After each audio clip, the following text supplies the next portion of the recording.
Hello everyone, welcome to the Funny Journey podcast number 1. This is my first podcast and not really my first podcast. I've done one before with a friend. He wasn't he's someone I knew from the Toronto area. It didn't really go that good, so it's not up, but this is my second podcast, but the first one in the Funny Journey podcast. I don't know.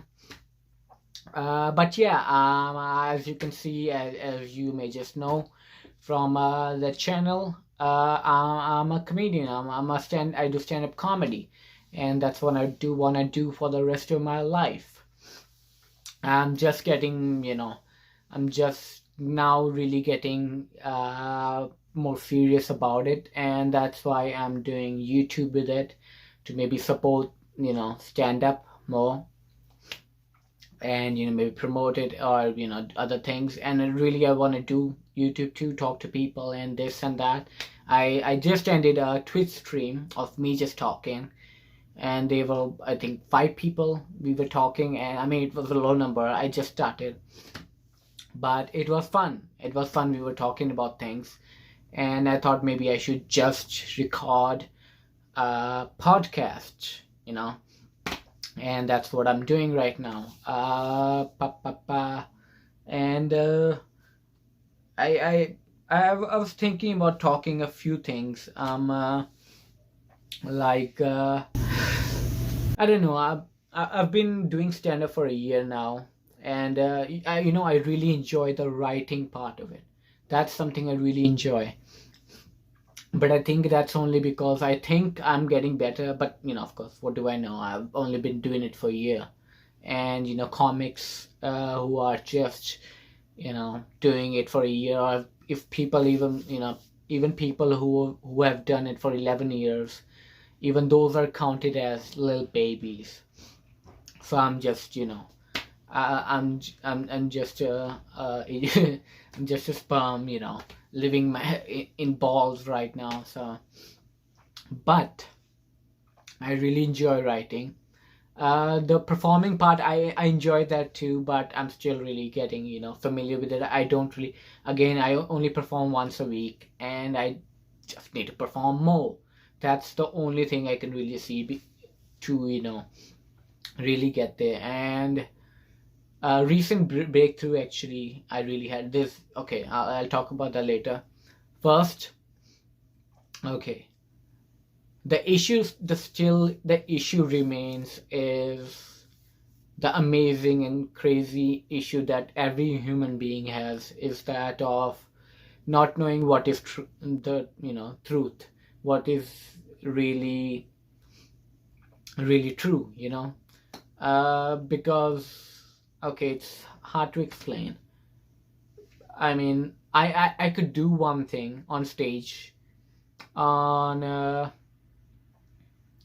okay, there was a study, a scientist did a study, like a pigeon was in a room, and they would release food after every 5 minutes, and whatever the pigeon was, at the start, pigeon started eating it, and he didn't really know what was giving him the food, what was the reason. But sometimes like when the food was delivered to the pigeon, he would be flapping his wings. So the pigeon would think, maybe I'm flapping the wings, that's why I'm getting the food. So he would just keep flapping his wings. But by the time the 5 minutes passed and the next piece of food came in, the pigeon would be doing something else, and it would think, oh, maybe that's what I was doing, and that's why I got the food. And that's basically what's the issue in performing for me right now.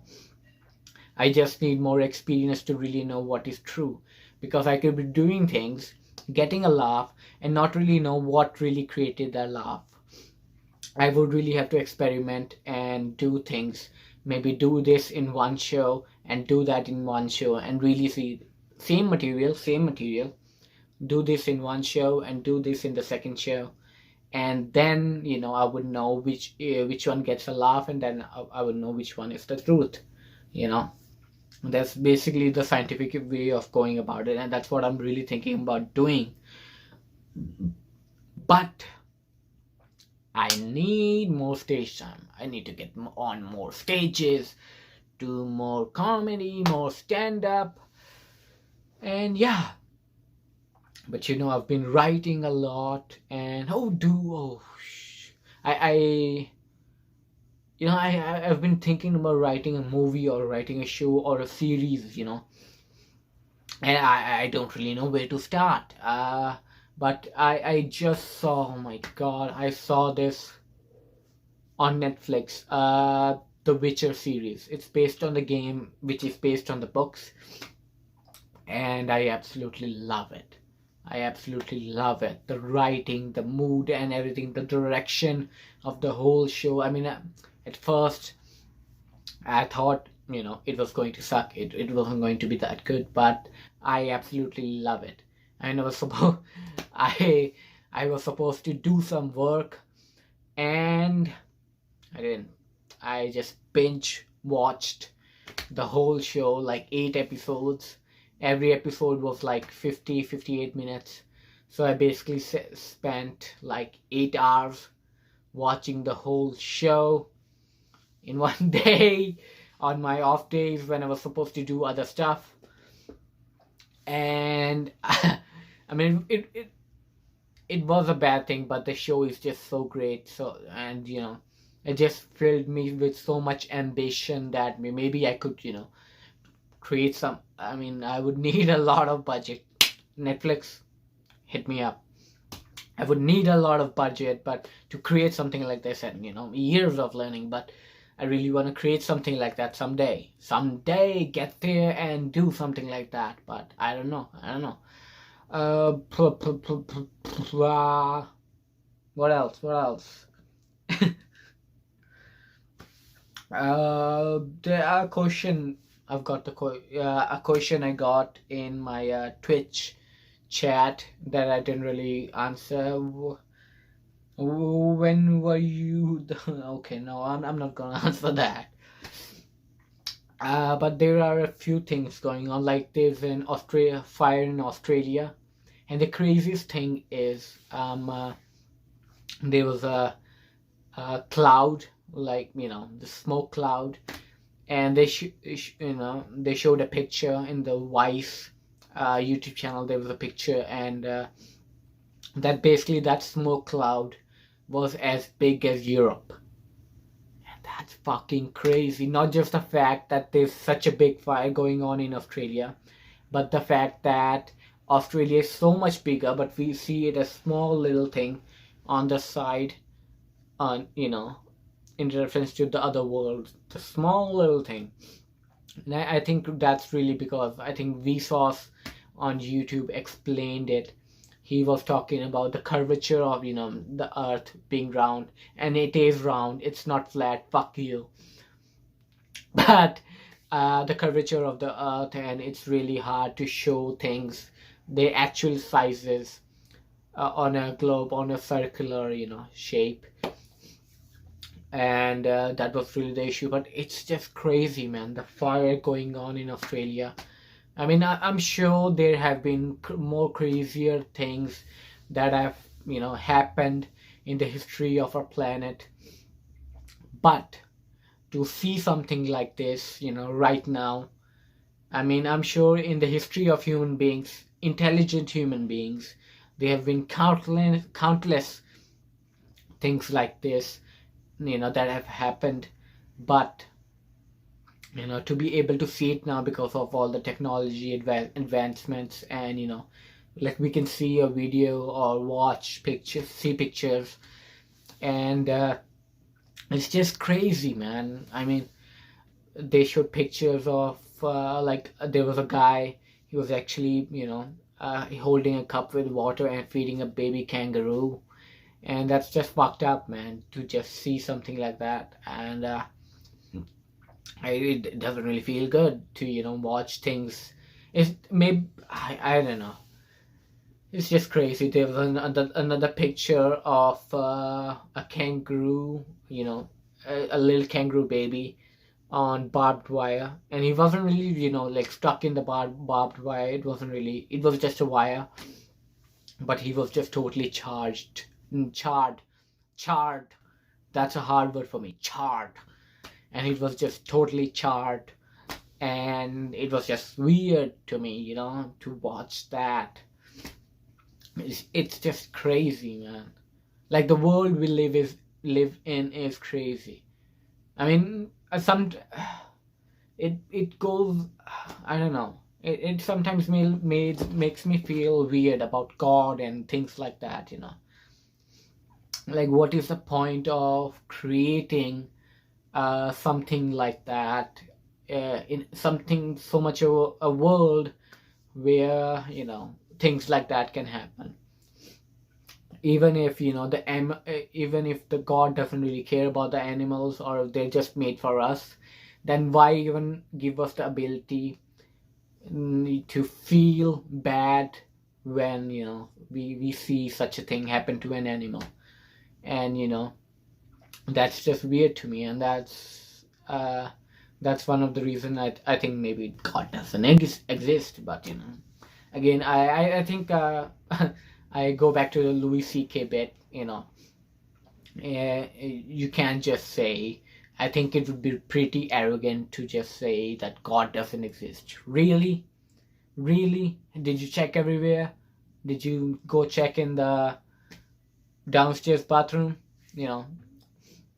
I don't remember the whole bit, but it went on something like that. But yeah, I mean, again, it goes back to you not being able to find the whole truth of anything. You can't really understand. It's like, I mean, the only thing that, okay, that's, yeah, again, we can't really find the absolute truth again, because I was thinking maybe as scientists, and basically the way the scientists, scientific community works, or just basically science works in the way of finding things about our nature, or our world, that a scientist discovers something, they find a result or something. I could be wrong, I'm not a scientist, but from what I've heard or what I've read, they find something, they write a paper about it, and the other scientist goes, well, fuck you, I don't think you're right. And that scientist goes, well, I am right. And this scientist goes, all right, then I'll try do the same test, and we'll see if you're right. And that's what they do. And if that person finds it right too, then this person was right. And then I don't know how many people, this person, how many people do it, and that's when they find the truth. And I mean, basically, I think Newton, it was, again, I don't really know. I don't really know the certain proper facts, but from what I think, Newton,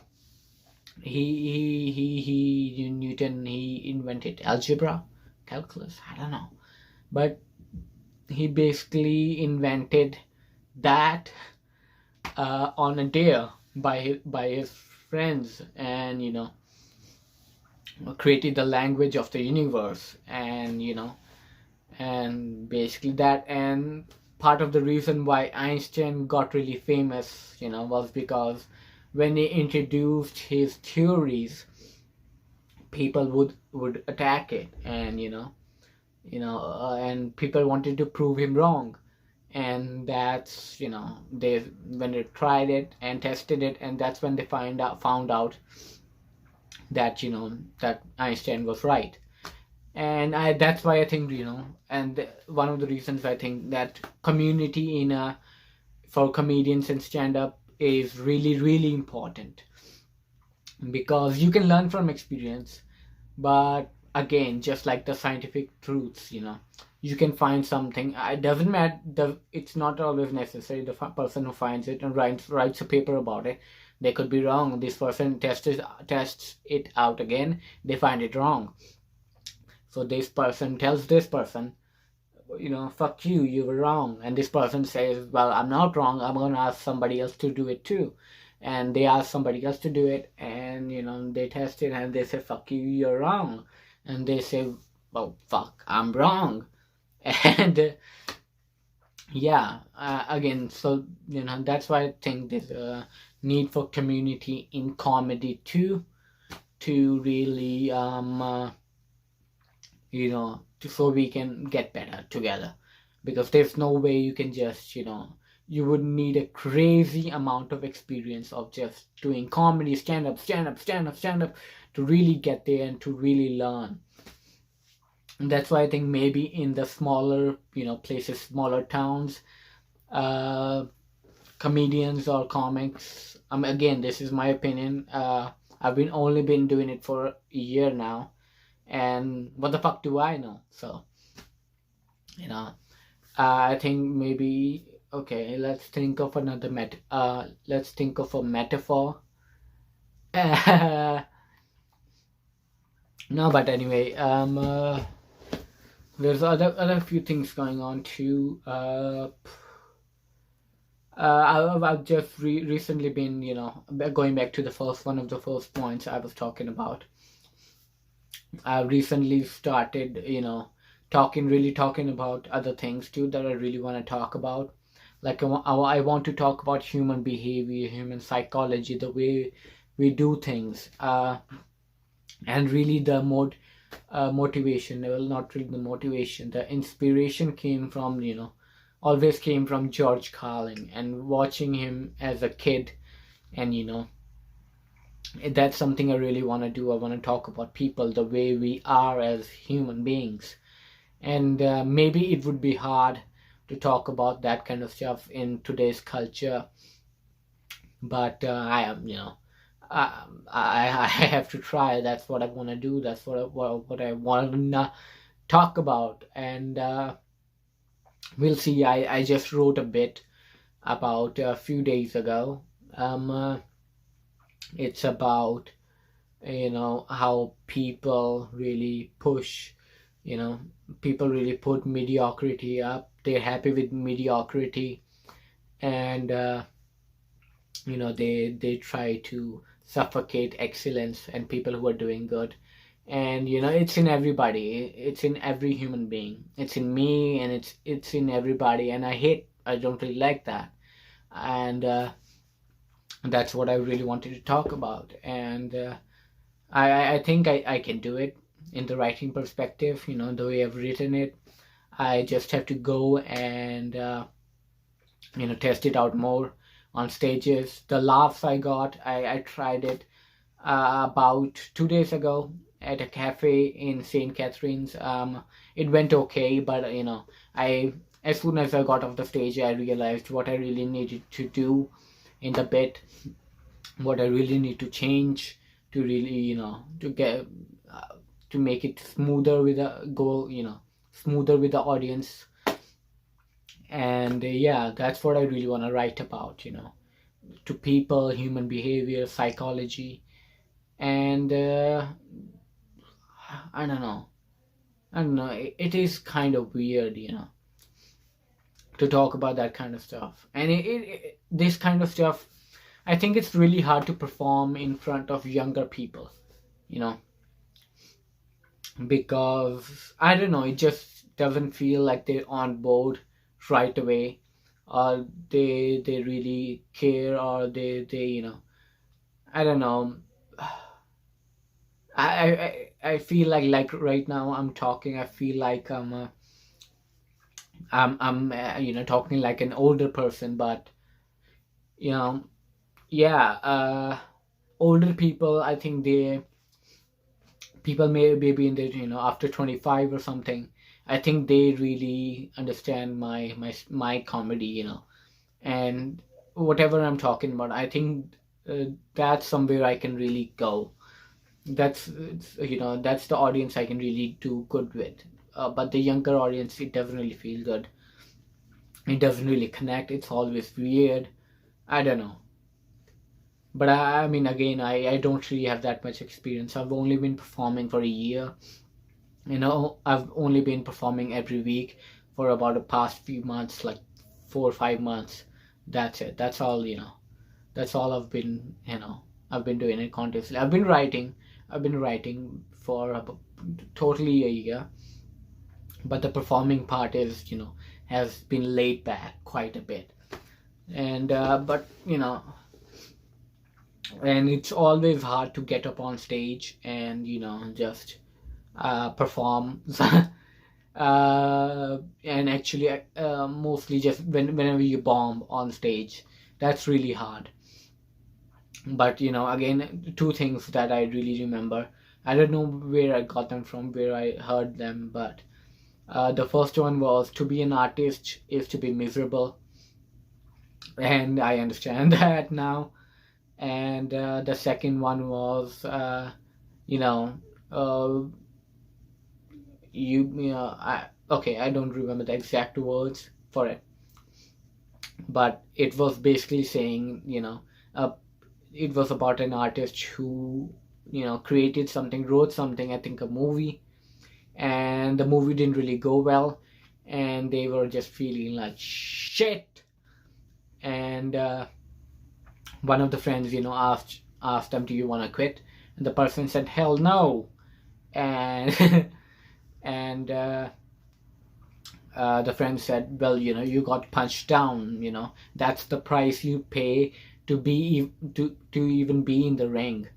And it's better than still being oh, no, on the sidelines. And yeah, I thought about, that was a great line, and I butchered it. I absolutely butchered it right now because I can't remember it, and I was trying to think of it. But yeah, other stuff, it's really, I've got a friend, a comic friend. He's got a web series coming out. I don't really know when, but he asked me, if I wanted to come out to his place. Like, he and a bunch of people were doing a brainstorming writing session, and it's the first time I would ever do something like this, and that's what I'm going to try. It's going to be weird though, but because like, whenever I do write something, it's always something there's a spark in there. You think about something, you think about something funny, you laugh, and then you write the punchline down. And then when you write the whole bit, you craft it, obviously, but that takes time. But just to be on in a writer's room, know the concept of the show, or whatever is going on, the movie or something, and try to really sit down and go, hmm that's a weird concept to me, just really think of something funny right away. I mean, I guess it's just riffing, think about something and just letting your imagination run wild, and just riffing on it. But I don't know. I don't know how it should go, and it's weird too, because it's something that I think I would enjoy, and I want to do good. Always, in everything, I really want to do good. And it would be hard for me to go there, and if I wasn't able to think anything funny right away, and that would be hard for me too. But that's something I have to go through, and that's the fear that I have, and that's what I have to go towards, and that's what I have to do. And I think it would be fun. Think it would be fun, and it would give me an opportunity to make another vlog, maybe. That's what I'm thinking about doing. I've got a couple of things. I've thought of a couple of things that I want to do, maybe, and I'm just gonna see how that goes, and see how that works out. Again, I think I should have a person with me, like sitting right here. I could be sitting here, and the person could be sitting right here or here. Doesn't matter, you know. But a person could be sitting by with me, and I could be talking to them, because it was really easier to talk to someone and exchange opinions when you're, like when I was on the Twitch stream. It was way easier to talk to people, and just get move opinions around, about what we think about, and other things, and that was really fun. And I was thinking about doing that more, and maybe I would just do that. I will just do that for Twitch, and not upload it on YouTube, but because this content is for YouTube, and maybe I would do that. But we'll see. The way things work out. It's really weird to get into YouTube now too, because the discovery and everything, that's really hard too, and you always need a different things to talk about, or different things going on that you can really show. You really need ideas. I mean, of course, I'm not taking anything away from the people who started in the 2004s or 2000s YouTube. I'm not gonna say it was just easier for them and they just became famous just like that. By the way, I cannot do that. I know it makes the noise when it hits here. Can't do that. I've tried it with both fingers, with every finger. Doesn't work. But again, I'm not taking anything away from them, but it is really hard to get into YouTube. I think these days, it's really weird to like. I guess I just have to find more of a niche, and finding things to really talk about and do a video about. Yeah, I've been thinking about doing a gaming channel too. Maybe just put doing games, streaming games, playing games on Twitch. That's what I'm thinking. Maybe trying RimWorld, but that's a bit harder, because I play RimWorld on a Chromebook right here, and the issue is I cannot stream from a Chromebook. At least I don't think so. I don't think I can stream from a Chromebook. And yeah, but I'll just continue doing these things. I it's something I really want to do, and I think they could really help me with my stand-up career. But yeah, so this was my first podcast. This one is only going to be about 30 minutes or so. I because I don't really have any experience doing podcasts, I hope this one is good enough at all, or people watch it.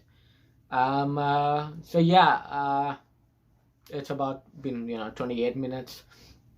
I don't really even know how to end a podcast.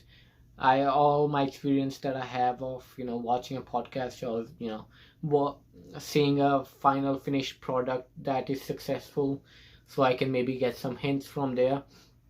That is only from Joe Rogan, and he just basically says, talks to the guest in front, and it was really nice talking to you, and that's it. They just move on, and it just fades out, and music starts playing. So maybe I'll do that. I don't know. But who do I even say thank you to? Well, no, I could say thank you to you. Thank you, Mr. Miss.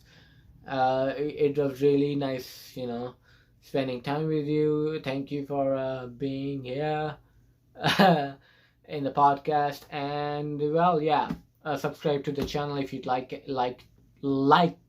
it, and leave a comment. Let me know what you think. Let me know if you liked it, if you didn't. And yeah, thank you. Have a good day.